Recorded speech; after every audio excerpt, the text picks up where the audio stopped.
CJP X account മരവിപ്പിച്ച തീരുമാനം അവിവേകമെന്ന് Sasi Tharoor MP. യുവാക്കൾക്ക് അവരുടെ വികാരങ്ങൾ പ്രകടിപ്പിക്കാൻ ഒരു വഴിയുണ്ടായിരിക്കണം. CJPയുടെ അക്കൗണ്ട് അടച്ചുപൂട്ടുന്നതിന് പകരം അത് പ്രവർത്തിക്കട്ടെ. CJPയുടെ ഭാവിയെക്കുറിച്ച് ഉറപ്പില്ല എങ്കിലും യുവാക്കൾ മാറ്റത്തിന്റെ ശബ്ദമാകുമെന്നാണ് പ്രതീക്ഷയെന്നും ശശി തരൂർ പ്രതികരിച്ചു. റഷീദ് ബിൻ മുഹമ്മദ് വിവരങ്ങൾ നൽകും. റഷീദ്, CJPയുടെ എക്സ് അക്കൗണ്ട് മരവിപ്പിച്ചതുമായി ബന്ധപ്പെട്ട ശശി തരൂർ MPയുടെ പ്രതികരണം എങ്ങനെയാണ് വരുന്നത്? അദ്ദേഹം സമൂഹമാധ്യമത്തിലൂടെയാണോ പ്രതികരിച്ചത്?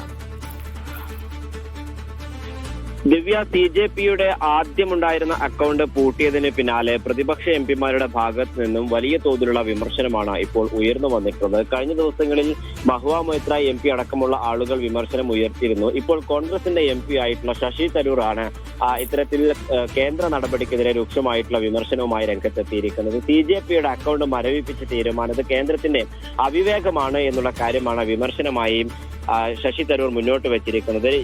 യുവാക്കൾക്ക് അവരുടെ വികാരങ്ങൾ പ്രകടിപ്പിക്കാൻ പ്രത്യേക മാർഗങ്ങൾ ഉണ്ടായിരിക്കാം. CJPയുടെ അക്കൗണ്ട് അടച്ചുപൂട്ടുന്നതിന് പകരം അത് നിലവിൽ പ്രവർത്തിക്കുകയും വേണം. അതായത് ജനാധിപത്യങ്ങൾക്ക് വിയോജിപ്പ് നടത്താനുള്ള ഒരു അവകാശം അത് ഇത്തരത്തിൽ യുവാക്കളായിട്ടുള്ള ആളുകൾക്ക് ഉണ്ട്. അതുകൊണ്ട് തന്നെ ഇത്തരത്തിലുള്ള വഴികൾ നിലവിൽ രാജ്യത്ത് ആവശ്യമാണ്. CJPയുടെ ഭാവിയെക്കുറിച്ച് തനിക്ക് എന്താകും എന്നുള്ളതിനെ പറ്റി അറിയില്ലെങ്കിൽ പോലും വലിയ മാറ്റത്തിന് ഒരു പക്ഷേ യുവാക്കളുടെ ഇത്തരത്തിലുള്ള സംരംഭങ്ങൾ വഴിവെച്ചേക്കുമെന്നുള്ള ഒരു നിരീക്ഷണം കൂടിയാണ് ഇപ്പോൾ ശശി തരൂർ MP മുന്നോട്ട് വെച്ചിരിക്കുന്നത്.